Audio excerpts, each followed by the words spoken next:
साना के गंगाधरा में चुनाव मतदान के लिए सुविधा केंद्र शुरू किया गया और कल 2 दिन पोस्टल बैलेट से मतदान होगा। जब चुनाव से पहले गिनती के दिन बचे हैं तो जिले के बाहर से काम करने वाले सरकारी कर्मचारियों के साथ साथ मतदान के दिन चुनावी ड्यूटी पर नहीं आने वाले कर्मचारियों के मतदान के लिए पलसाना तालुका के गंगाधरा हाई स्कूल में एक सुविधा केंद्र शुरू किया गया।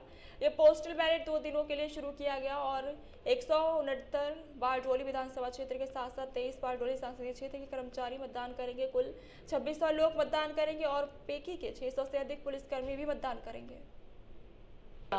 जिज्ञा परमार, मददनीश चूंटणी अधिकारी 169 बारडोली विधानसभा मत विस्तार, 23 बारडोली संसदीय मत विस्तार।